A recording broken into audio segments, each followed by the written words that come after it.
Is Jeff working on? Yeah. Good evening. The Rancho Public Schools Board of Education meeting for Monday, February 26, 2024 is now called to order. If all would please arise for the Pledge of Allegiance, Board Member Gary Tripp will lead us. I pledge allegiance to the flag of the United States of America and to the republic for which it stands, one nation, under God, indivisible, with liberty and justice for all. JC, you'll take a roll call for us. President Galbraith, Present. Vice President Morgan, President. Secretary Tyler, present. Board Member Tripp, Present. Board Member Miller. We have a quorum with 4. Okay, thank you so much. I'd like to excuse a couple of our board members tonight. Vice President Jeffrey Morgan is on. He's online, and he just texted me that he can hear everything that we're doing. So hopefully he can join in our votes tonight. We'd like to welcome everyone out. It's, as always, great to see. I see we have Mountain View Middle School here in their purple shirts, and so it's really nice to have students here with us and different faculty. Tonight's meeting will start off with some introductory comments by our Superintendent of Schools, Dr. Visu Cleveland. Good evening. And again, we welcome all of you. Thank you for being here with us this evening. We have 2 special commendations this evening for students who have recognized their schools in a really exemplary manner. The first recognition will be for Mountain View Middle School Student Council, and they have some state conference awards that they want to share with you. Their sponsor is Jimmy Martis, and information regarding this award will be presented by Maurice Guerin, principal. They took home several awards, but the most important is the New Mexico Student Council of the Year Gold Award. So congratulations, and we're glad you're here, and we'll speak more to this recognition in a few minutes. And there's a picture of the group. And then I hope, Mountain View, you will stay for the second commendation. Dory Coe has been the Rio Rancho High School student body president, and she is completing her term as the president of the New Mexico Association of Student Councils. Information regarding her accomplishments will be presented by Christopher Salas, Rio Rancho High School Activities Director. We also have a principal here, Mian Baca, and in the information he sent us, he said Rio Rancho High School has been blessed with her involvement in many endeavors, and she has set a standard for other class presidents to follow.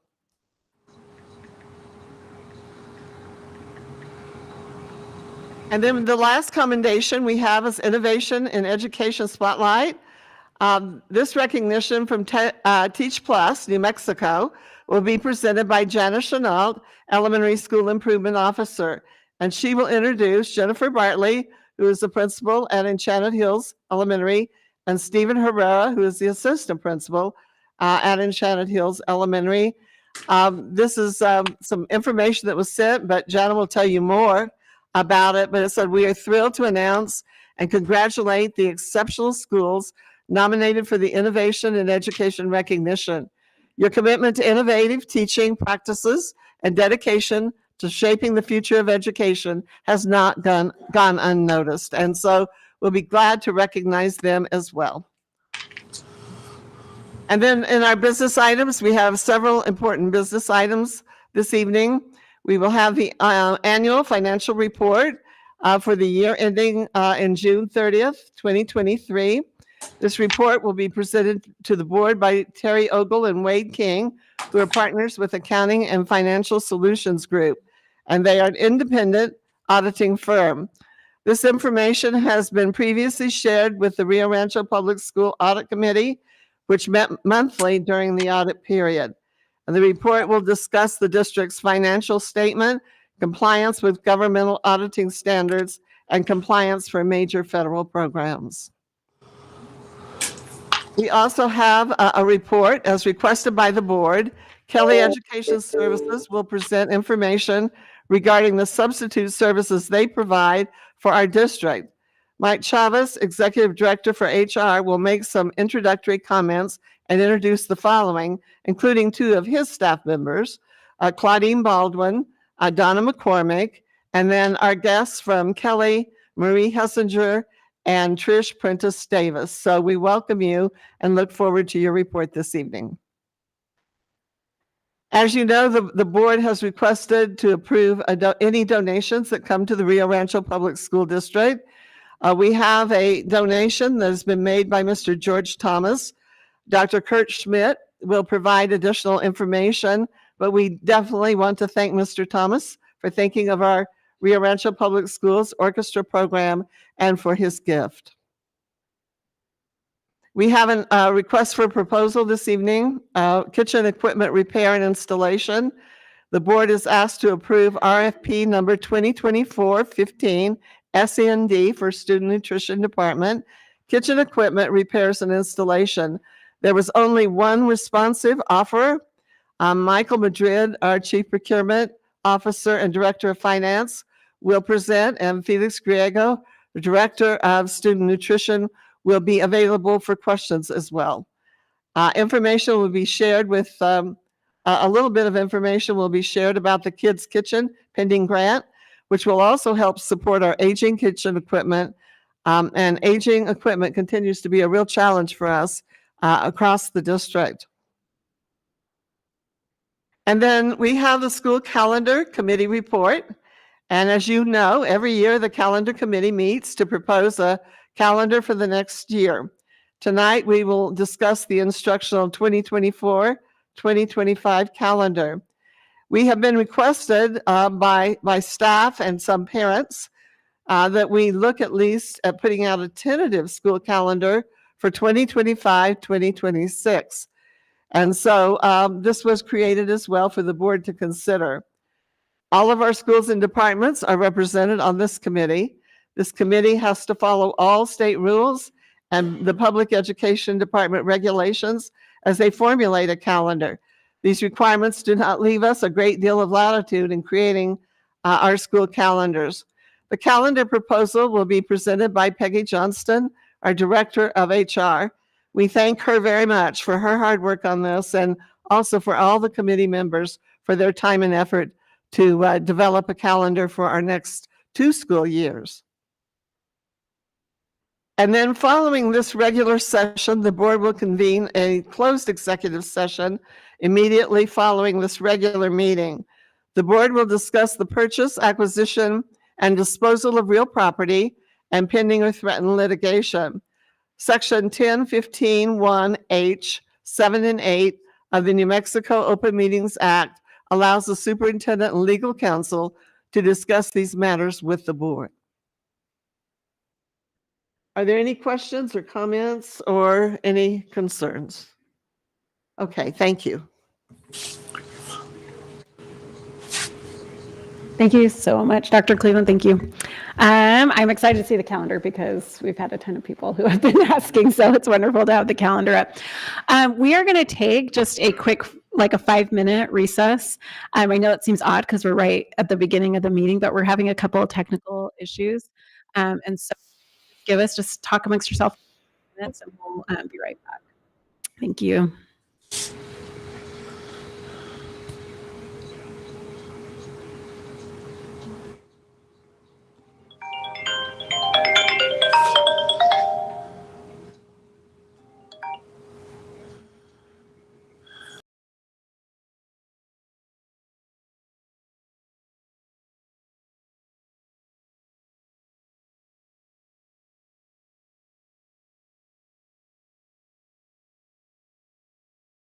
Can you hear me?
excuse Vice President Morgan tonight. We're having technical issues, so he just won't be able to join in our meeting tonight. And he wishes he could be a part. So, but we are now going to go into our commendations. And so our first commendation, we'd like to welcome. Oh, roll call. Oh, thank you. I totally missed it. Thank you. So we will go to approve the prioritized agenda and proposed time allocations. Madam President, this is Board Member Tyler. I'd like to approve the prioritized agenda and proposed time allocations. Gary Tripp, I second. And we've got a motion and a second. All in favor? Aye. Any opposed? Okay, motion carries 3-0. Thank you. Thank you. Okay, so now we'll go to our commendations. We have our Mountain View Middle School Student Council State Conference Award. So we'd like to invite them up along with their principal, Maurice Guerin, up to the podium.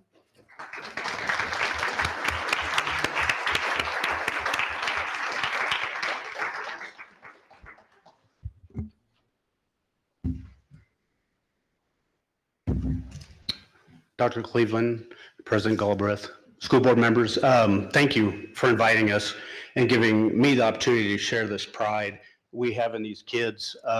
Moment's not about me, it's about them as always.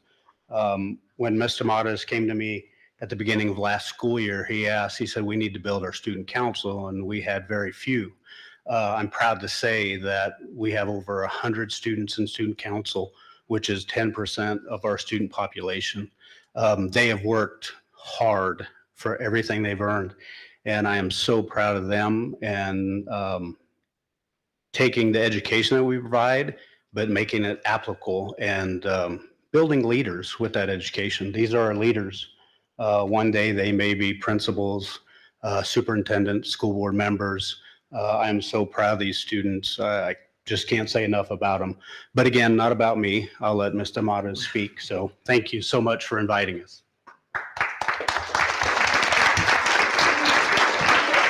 Well, Dr. Cleveland and school board, thank you for recognizing our students here at Mountain View Middle School for the hard work they done this year. And I just want to share a couple of projects that they did to earn this award. And I want to thank a couple of people after that for helping us with this award. First of all, I remember meeting with Dr. Cleveland and Maurice in a meeting in the spring, and we were talking about bringing the community back to Mountain View Middle School. And I remember our principal, Mr. Guerin, telling me, Jimmy, it's not about us, it's the student school. It's not my school, it's not your school, it is the student school. And so every time I remind my students that it's their school. So we did some fun activities this year. We did a lock-in, was one of our community service awards. And we locked the kids into the building. We had over 150 students, and we did it as a fundraiser to help us raise this money for our trip to state. And then we adopted the Ronald McDonald's House as one of our charities. We did a toy drive. We had the opportunity to have our officer retreat there. And then we also did a toiletry drive for the Ronald McDonald's House. We also put on a turkey bingo at the school for the community, invited the community, and had food trucks and stuff. So to get the Student Council Gold Award, there are 10 projects that we had to complete and meet, and then we turn all this in and we turn it into the board. First of all, I want to thank my parents for bringing these students to the many, many hours of events that we had at the school, to the lock-ins, to the concessions, to the basketball games, for the pep rallies. If it wasn't for my parents, we could not have done this. And next, I would like to thank Mr. Guerin for giving us the opportunity to bring this back to Mountain View and bringing the community back to Mountain View, because it's not our school, it's a community school, and it's our student school. And then first of all, I would like to thank Mr. Salas from Rio Rancho High School. Mr. Salas took a lot of my phone calls. He is my mentor. I called him. He helped us out with a lot of stuff. He came to our parents' meetings. I want to thank my assistant, Bailey Rutherford, who cannot be here tonight. And then next, I want to thank my students, because these are my world. These are the kids that worked hard and put all the hours in to get this award. And then my president right over here, Pacheco, come up here. My president worked all summer with me. We have a little room at the office, and we plan for the summer. We plan all the events, and then we present it to Mr. Guerin, and then Mr. Guerin, Pacheco, and I sit and we plan the whole year out for the school. But this is our president. He's going to go on to Cleveland High School, and he is not going to continue with student council. He's going to focus on sports.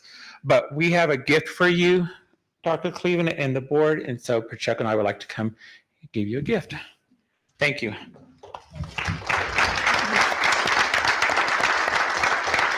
And for a quick disclaimer, the students were locked in with adults. There were adults there, so.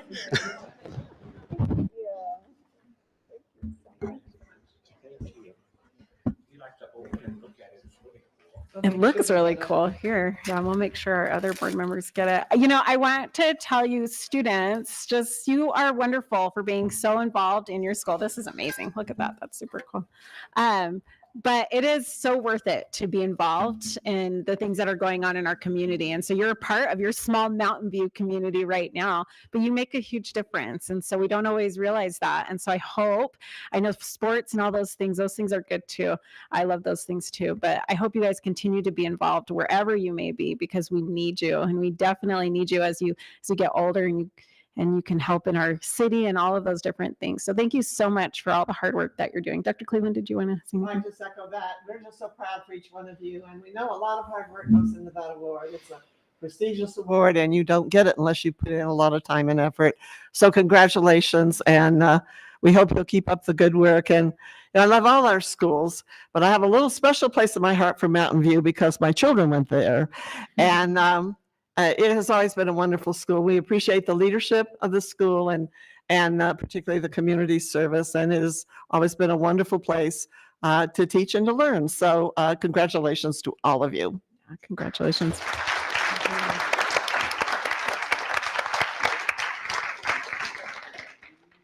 Did you want to say? Okay. All right. Thank you. Thank you guys all for being here. All right. Our next commendation is our Rio Rancho High School Student Council President, Dory Coe, and Chris Salas, our Rio Rancho High School Activities Director, will be presenting. Good evening, Dr. Cleveland, President Galbraith, and distinguished members of the board. It's my pleasure tonight to present to you the accomplishments of Student Body President from Rio Rancho High School, Dory Coe. I'm joined by our principal, Mian Baca, who is a huge advocate for student voice and student leadership at our school. And Dory's service does not just extend to our campus. She just stepped down as the state president for the New Mexico Association of Student Councils. She's the first Rio Rancho public school student to complete a term as state president in our 75-year history as an organization. And Dory worked across the state to encourage student councils to connect not as puzzle pieces with predetermined outcomes, but like Legos with exceptional outcomes and endless possibilities. An example of that is our work with Mountain View Middle School. Almost 100% of those students will go to Cleveland High School, but Dory encouraged us to work with them and to mentor them. And that's why I didn't send Mr. Modest's calls to voicemail. I took his calls every time. So Dory was in my head and reminding me that it's important for our community to work together no matter where our outcomes are headed. Dory is a product of Rio Rancho Public Schools. She went to Rio Rancho Elementary School, where her mother, Jennifer, was her kindergarten teacher, and laid really a foundation for the fantastic young woman that she has become. She went to Rio Rancho Middle School, and now she is proudly a Rio Rancho High School Ram. She may be continuing as a Ram at Colorado State University or New Mexico State University. She hasn't determined where she's going to be going for college, but Dory has set an exceptional example. She leads from her heart, and I am just so proud of the work that she did this past year. And thank you, Dr. Cleveland, for the invitation to present Dory to you all. Yeah, thank you. Thank you. Do you want to say something? Dory, would you like to say something? And then I think we'd all like to say Yes. a word or two, but I am a product from Rio Rancho Public Schools. I just couldn't have done it without all of the support from every single one of my teachers and Mr. Salas throughout my entire life with Rio Rancho High School and Rio Rancho Public Schools. So I just wanted to say thank you. Yeah. Board Member Tripp, you want to say something? Lori, congratulations. I'd like to know what you want to major in and what the future holds for you. I'm hopefully planning on double majoring in business and economics with a minor in communications.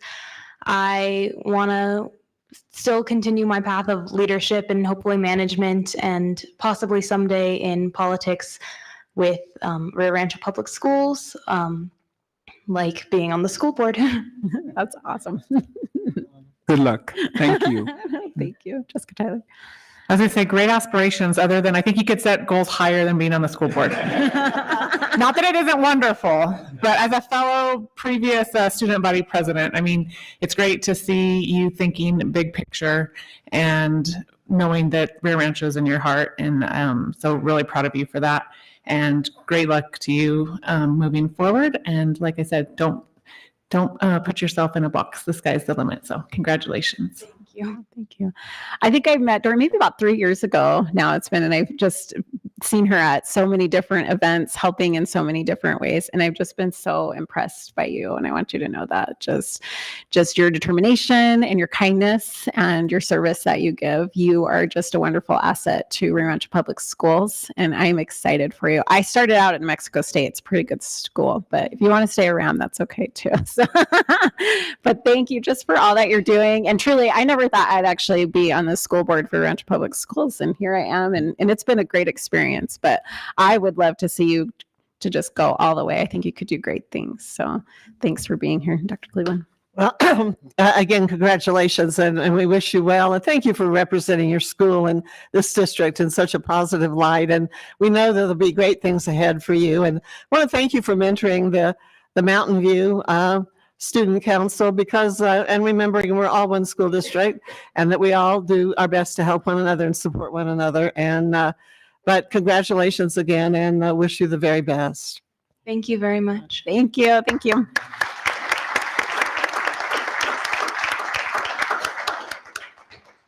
Okay, and our last commendation for the evening is our Innovation in Education Recognition, and this will be presented by Janice Chenault, our Elementary School Improvement Officer, Jennifer Bartley, the Principal of Enchanted Hills, and Stephen Herrera, our Vice Principal of Enchanted Hills Elementary. We're going to the top. We did wear a tie today.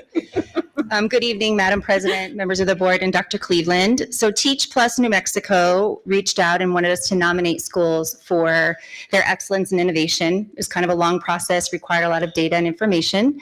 And Enchanted Hills was chosen as one of their schools to recognize for their innovation in teaching.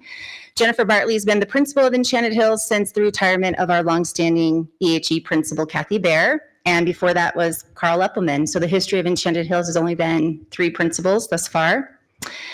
Jennifer has led her school through the pandemic while maintaining a focus on teaching and learning. Through her systematic leadership, Enchanted Hills continues to perform at the highest level as demonstrated through their formative and summative assessment results.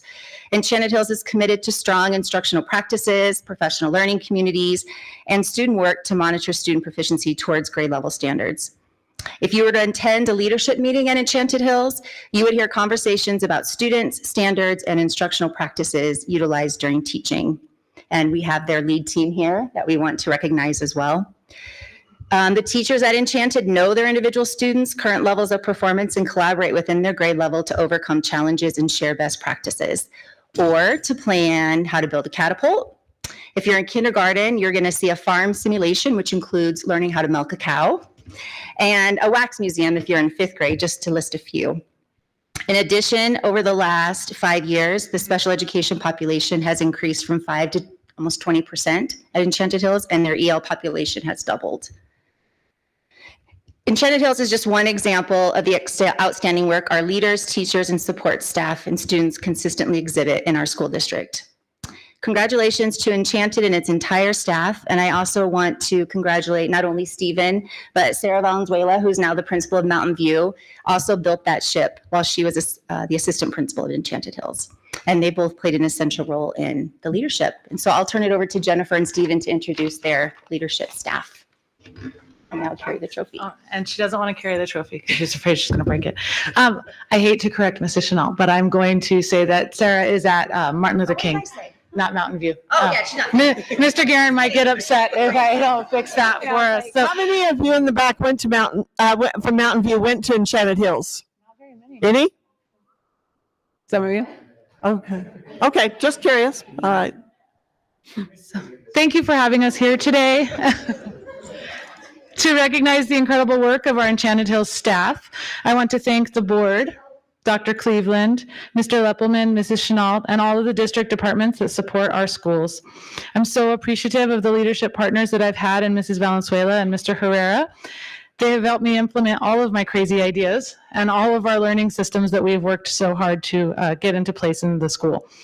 Most importantly, and I want to take this moment to recognize our amazing and talented staff who are relentlessly working to ensure that student success is at the center of all of our classrooms and in their instructional design. They work daily to embody our school motto of every kid, every day. And we work to ensure that students are engaged and engaged and excited about their learning as they come to school daily. So I'm going to ask my members of my leadership team to stand up. They don't like being recognized, so. We have grade level chairpersons, Andrew Vigil, Tammy Sundstrom, Linda Paul, Cherie Pena, our special education leader, Marley Couch, Sarah Valenzuela from Martin Luther King now, traitor. No, just kidding. And the heart and soul of our school who helps us run everything, Miss Chandra Wall, also, who's not standing up, but if you've been to Enchanted Hills, you know how important she is. So thank you so much. I appreciate it. I'm not going to hold this up because it'll break, but this is our lovely. So thank you. Thank you. You want to say anything, Stephen? Not really, but I didn't bring anything with. Now, I just want to thank them all for, supporting me coming in this year, and Sarah, setting the bar high for me to come in, and the whole group for accepting me and some of my crazy ideas that, that we want to do. But I love it here, and I'm proud to be a Mustang. And Renee's very upset that we took him from Eagle Ridge. Me too. Well, thank you all so much for being here today. And there's so many in our community as we talk about them. I hear your names all the time. And so the students are just grateful to have you, and our parents are as well. So anything from the board? Just congratulations and thank you for taking the time to nominate them. All of these commendations take a lot of work, and I think that's something our district does so well, is to recognize excellence and celebrate it. But it takes work to do that, and so thank you to all of you guys for doing that and for your leadership and being willing to be innovative and try new things. So congratulations. Awesome. Your trip. Just want to say thank you to the entire staff for what you do for our children. Thank you. Thank you. Thank you. And again, congratulations to both of you. You have many wonderful schools, but it's always special when someone recognizes the hard work that you're doing, especially other professionals in your field. And we're all about instructional excellence, teaching and learning. And you do that so well, and the school's done that for a long time. And you've continued that commitment to excellence. So again, congratulations on this recognition. Thank you. Thank you.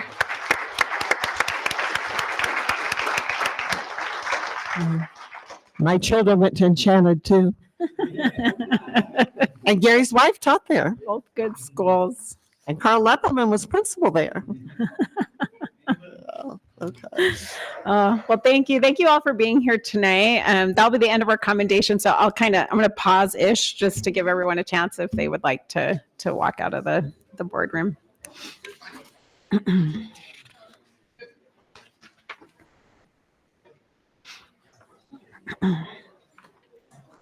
This is the sad part, to watch everyone go. Give them a minute to get out. Yeah. It really has been a wonderful school over many years. And we have a lot of wonderful schools.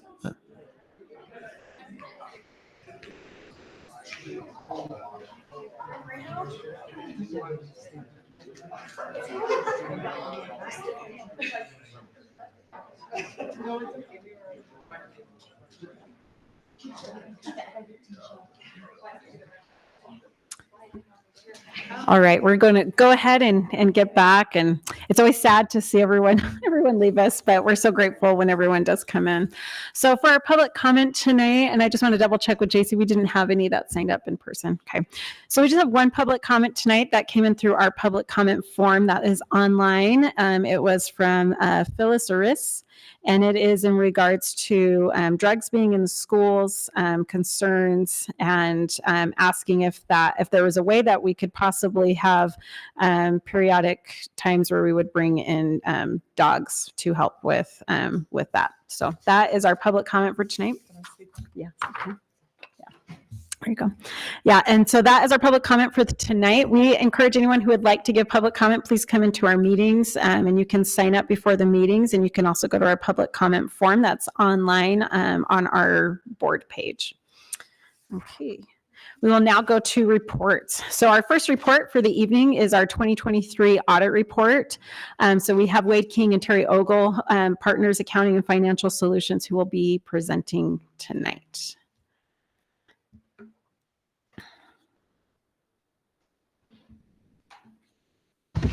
So good evening, President Galbraith, Dr. Cleveland, members of the school board. So I'll just kick it off this evening in regard to our audit. And as you are aware, part of the budget process, the overall budget process, the final phase is to actually have the audit conducted by law. We are required to submit to an independent auditor that is approved by the state auditor's office. And there's very specific rules and regulations governing that process. And so we go through this every year. And this year, like the years in the past, the auditor found that it was an unmodified opinion. And so essentially what that means is that the finance department acknowledges and follows all accounting standards issued by GASB. GASB stands for the Government Accounting Standards Boards. In addition to that, there are many rules and regulations that govern government finance issued from the federal government, state government, and PED that we also must adhere to. So the bottom line with that type of opinion, that's a good opinion. It essentially means that we are following proper procedures and protocols governing government accounting. In addition to that, it also means that the financial material that was analyzed by the auditors presents that the data is correct and accurate. And so essentially, when the auditors come through, it's like, well, what happened to that $4 million? So we don't have that situation here. Now, I don't mean to say that there weren't mistakes, and we do have mistakes from time to time, that we do find on our own. And when we do find mistakes, we correct those. In addition to correcting those, we also are required to report those to our auditors, which we have done. And so we continually look at our internal controls and our financial system in order to do a better job each and every year. We have a fairly large department. We process thousands of requisitions. And as you know, we spend, approximately $250 million just on our operation funds alone, not to mention the millions of dollars that is spent in federal grants as well. And so it's a large undertaking. I'm very proud of the finance department and the job that they do, and also of the individuals that are involved in that process at all. Again, I just want to say that, yes, mistakes were made. And as Terry goes through the report, she will report on the findings. She will report essentially what the findings are. And I may choose or may not choose, depending on how much information, or if there's additional information on that particular finding, I may add a comment or two about the particular finding in order to demonstrate to the board that we've acknowledged it and what we are doing to make that particular correction. And so with that, I will turn it over to Terry Ogle.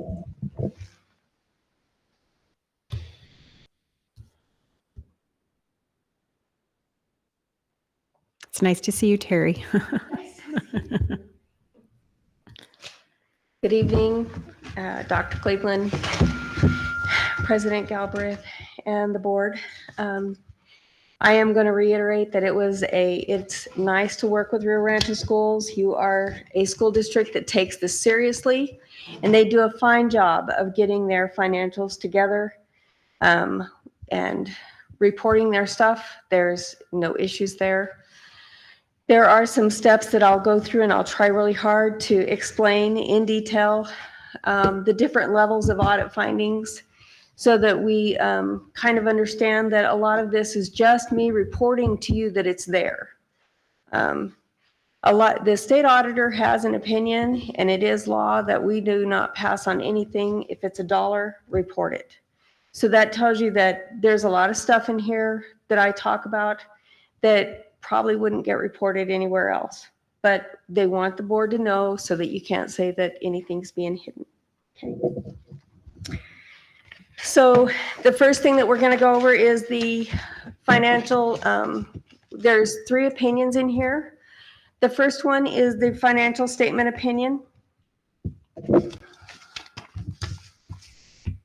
It is an unmodified opinion, which means that there are no modifications, qualifications, there's no disclaimers, no issues. That we do not believe that there are any material misstatements in these audit statements. When I say material misstatements, we don't necessarily look at a $10 item. We don't look at every item. We do a random selection that gives you an overview of what your controls are. That doesn't mean that we didn't look at any $10 items because we pull randomly, so we look at everything. So if somebody was doing a $10 fraud, we would probably, stumble onto it sometime or another. Then the second opinion that we give is the government auditing standards opinion. That opinion comes in 2 parts. There's an internal controls portion to it and a compliance portion to it. And we'll get into that here in just a minute. And then the third opinion is the federal awards, the uniform guidance, which has specifically to do with your federal awards. And it also has a compliance section and an internal control section. So we'll get into those in just a minute. In the financial statements, the unmodified opinion is a clean opinion. It's the opinion that you would get if it was written to, it's the same opinion because the AICPA writes it, but it's a clean opinion. So when they say unmodified, they really feel like that is very obvious. And I don't think that it is. So I'm going to tell you that basically it means that there is no modifications or qualifications in this report. It's a good, clean opinion. The opinion is on the government-wide financial statements, each major program, and the budgetary statements for the operating fund. Then there's an opinion in the second part of the opinion is the in relation to opinion, and that has to do with the financial statements that are in the back of the audit report. Because the district has so many funds and such a huge amount of information that it would be pages and pages and pages of numbers. So they don't want you to be overwhelmed by them. So it has to be 5% of the assets, liabilities, revenue, or expenses to be a major program. And so you can see that the major programs are at the front, and then the non-major programs are listed at the back. And that's what the in relation to opinion is on. Okay, so now we'll go on.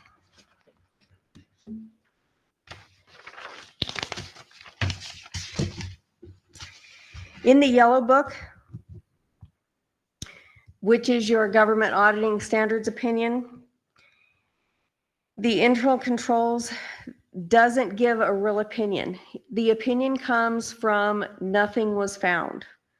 They don't give everything is great because you can't say that. You don't test 100%. This is not a forensic audit. It's a random selection. So there's no 100% test here. So we basically tell you that we didn't find anything great, big, and huge. There was no material weakness. And a material weakness is something that would be material enough that it would cause a material misstatement of your financial statements. There's no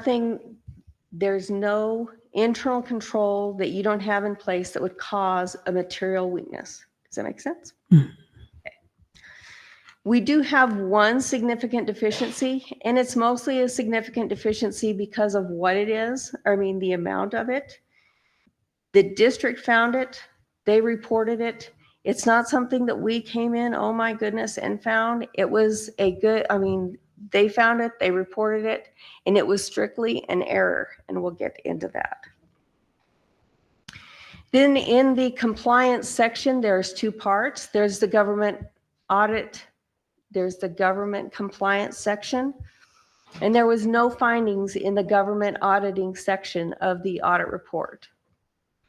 And then in the state compliance section, which is the state laws, rules, and regulations, and the PSAB, there were 8 findings. So whenever I start off, I'm going to say that there's material weaknesses, significant deficiencies, federal findings, other non-compliance, and then other matters. And we're going to have 8 findings pretty much down here in the other matters, which is something that I have to report, but it's not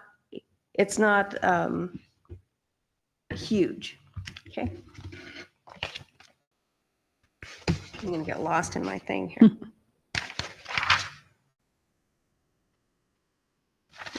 By the way.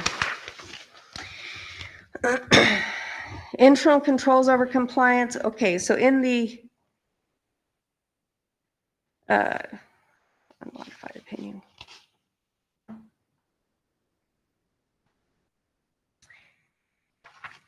Okay, this is on the federal awards. So in the uniform guidance opinion, which is on the federal awards alone, it's on internal controls, and it is an unmodified opinion. There was nothing really found that was a material weakness. There is one significant deficiency. It's going to be the same significant deficiency that you had for the government auditing standards. And like I said, they found it themselves, no money left. It was just an error. Then we don't have any question cost because there was no money that left. And it is a significant deficiency because of the amount of it. So now I'm going to tell you that in the audit findings, I'm going to give you a detail of what the material weakness is.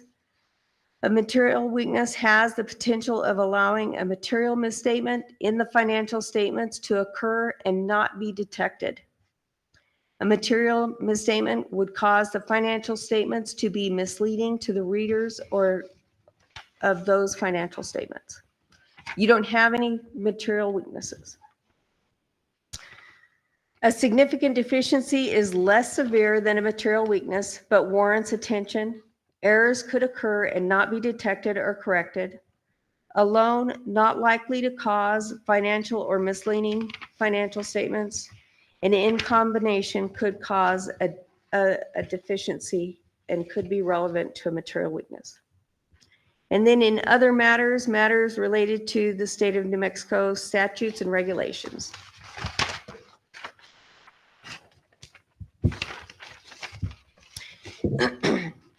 In the prior year findings, we do have some that were resolved. We have control over capital assets was resolved last year. And I'll tell you that it was huge getting the capital assets because you guys have a lot of them. So getting that reconciled and controlled was a huge deal. So good job. Records retention and storage was resolved. Misuse of resources was resolved. Internal controls over budgetary expenditures was resolved. And then prior year findings that were repeated are internal controls over student activities. That's a tough one to control. Personnel files and internal controls over budgetary expenditures. And we'll get into more detail on the findings in a minute. In the current year findings on the financial statements, we have one significant deficiency. In the federal awards, we have one significant deficiency. And in the New Mexico statutes, we have 8 that are other matters. In your financials statements, the highlights, this is a presentation of your revenue and expenditures. And the red line is the expenditures. And so specifically, the one thing that we did want to say was in 2020, you did have $45 million in expenditures and capital outlay. That's why the line is so much higher than the revenue. And in 2022, you had $27.4 million in capital outlay, and that's why the revenue is so much higher. I mean, the expenditures are so much higher.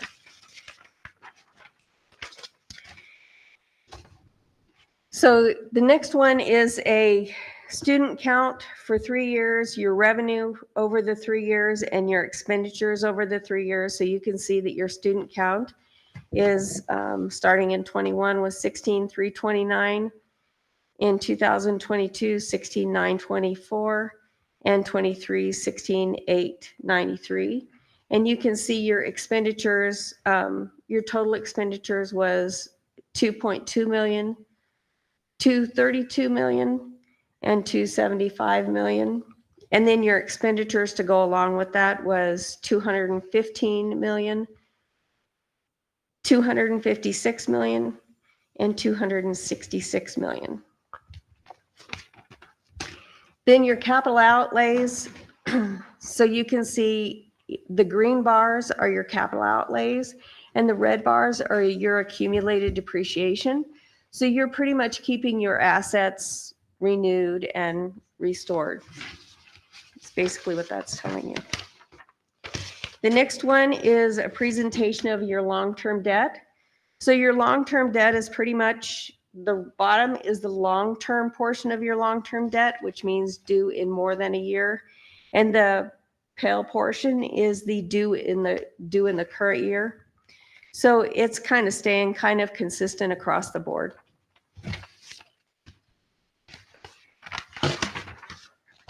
Okay, so now I'm going to get to your findings. I know you've been waiting for that.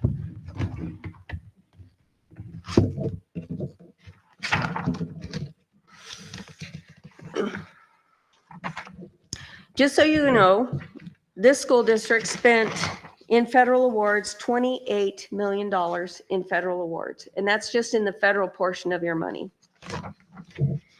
Of that, of your federal awards that you spent, we tested 2 programs. One was your CARES program, which was 12 million, and the other was your Title I program, which was 2.3 million. So in total, we tested 15 million, and that's a random selection of those programs. So your first audit finding is internal controls over disbursements. And this one is mostly a significant deficiency for the amount of money that it was. There was a disbursement that was paid out and a request for reimbursement was sent out to the Department of Ed. And then that happened at the 1st of June, and it happened again at the end of June for the same invoice. The person who was in control of the invoice just happened to be new, and they overrode the control in the system that says this invoice has already been paid. The vendor called up and said, wait, can we apply that money to some of these other invoices? And the response was no, send it back. We've got to do it the correct way, which is something that Rio Rancho Schools does, is they want it reported and controlled correctly. The next finding is the federal finding, and it's the same finding. And the reason why is because those were federal funds. So the finding has to be reported twice. So it's the same finding. The next finding, internal controls over disbursements.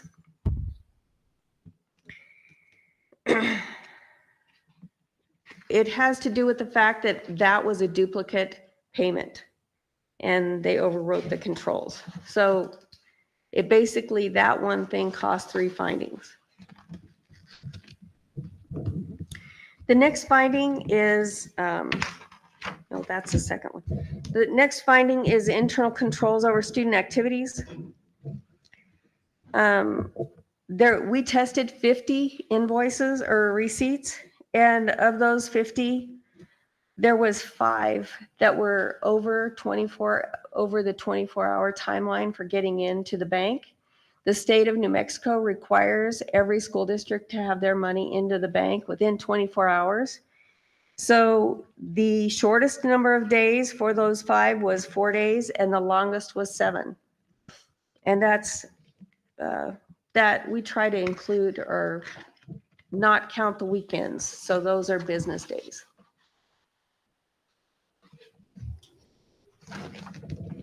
The next finding is procurement. In the activity funds, there was a procurement for some tangible properties, classroom furniture. The total of the classroom furniture was $29,725, and they did not do a procurement for that, for the classroom furniture, and it should have been anything over $20,000.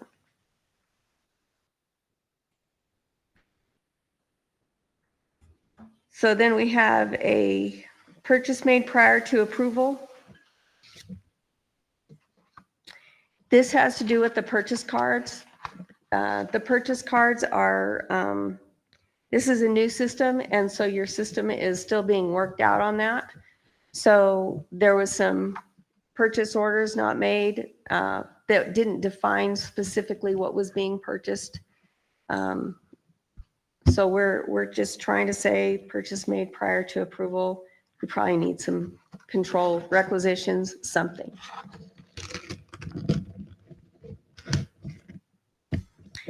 Travel reimbursements. There was 1 travel reimbursement. We tested 31 travel reimbursements.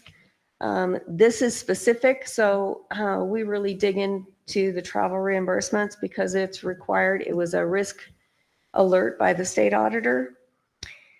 And so we tested 31, and one of them had 1 travel that was overpaid by $24. Additionally, there was some receipts for multiple meals submitted on that for each person. So it was considerably hard to keep track of what they were trying to get reimbursements for. So what we're trying to say is the finance department, we could see how they got their numbers. We didn't agree with it. We think that it was overpaid specifically. There was also a purchase on a purchase card for a travel for the athletic department. And I believe the money was received back. It was incorrectly dispensed from the school. Do you have anything to say to that? I forgot to ask you at the time.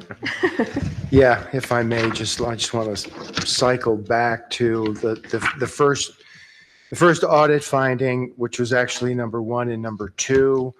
And so as you're aware, we've had issues with our prior financial software. And so we've migrated to school ERP, which should help us in the future, and also additional training with financial staff. And that should correct number 1 and number 2. In regard to making deposits within 24 hours, I know that is a very common audit finding throughout the state of New Mexico. I'm not making excuses. We have to do better. And I know the finance department and David, they're looking at an online payment system that you've had an opportunity to take a look at. We should have that implemented by next year, and hopefully that will alleviate a good portion of this finding. The other finding, again, in regard to activity funds, the difficulty with managing activity funds is those funds typically are managed by the school sites, not by the district office. However, that now has changed for this fiscal year, so there's additional oversight this fiscal year, which we believe will help the system avoid things like this particular finding.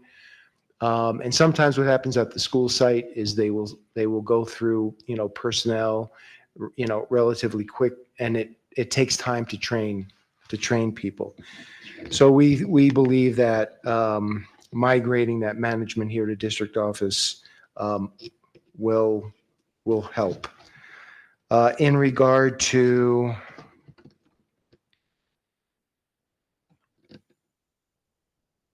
the purchase cards. So that's something that we're continuing to look into. We believe that the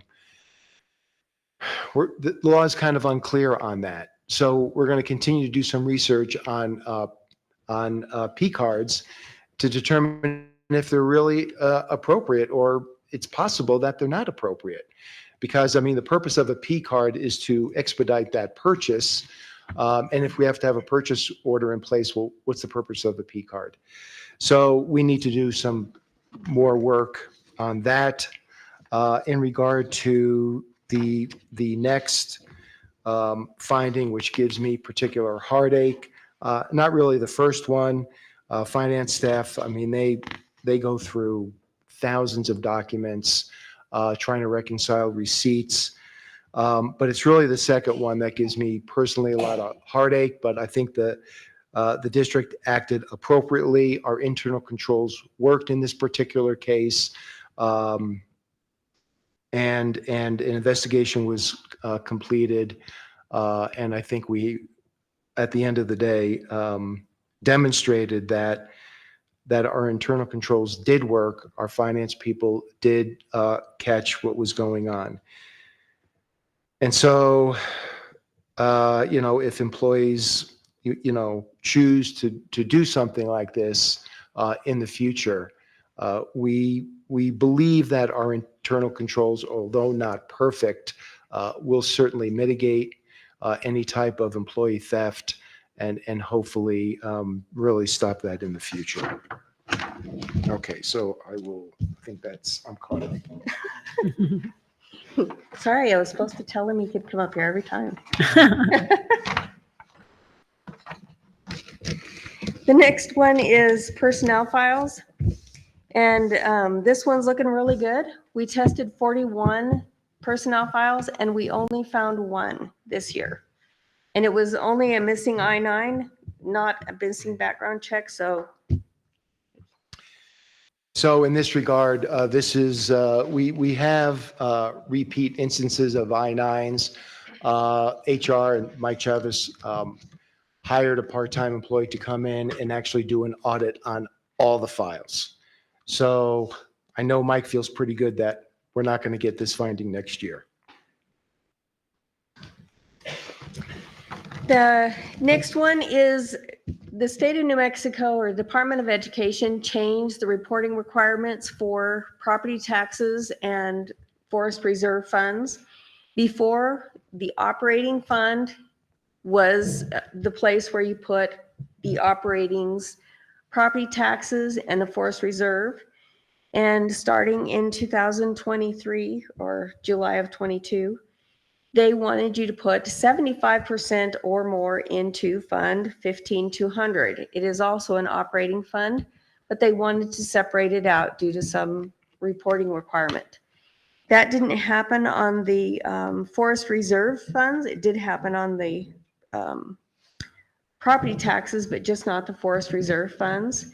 So it's just a misreporting of the funds in the wrong fund.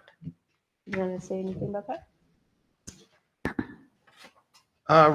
Not that much, other than trying to comply, and we certainly want to comply with all rules and regulations.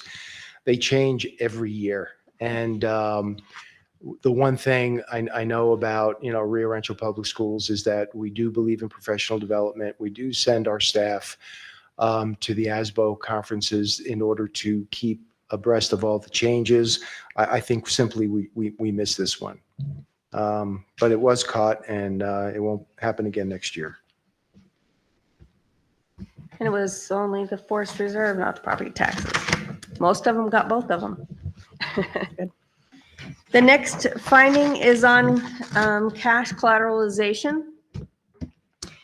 The state auditor's office has really been looking at cash collateralization because of the banks that are failing and things like that. There's a requirement that you have collateralization that is either a government or a New Mexico government security. There's some specific rules in there. Because of that, some of your collateral was disallowed. Not that we didn't put it in, and not that if the bank had failed, you would have lost any money. It just wasn't up to the standard of the state of New Mexico. And so you were under collateralized by $792,000. If you want to know how much collateral you do have,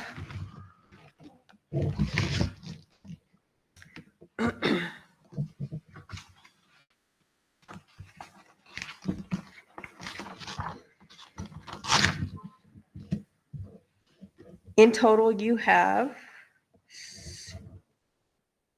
$78 million in collateral. And that's without the collateral that's not counting the collateral that was not counted. So you would have been well over. They just won't let us put that in the audit report. But if the bank had failed, I'm pretty sure that whoever the collateral was in was not going to fail too. So I think you would have been okay. But they're on top of it, and they will get the bank to move the collateral to something that the school is okay with. Did you want to say anything about that?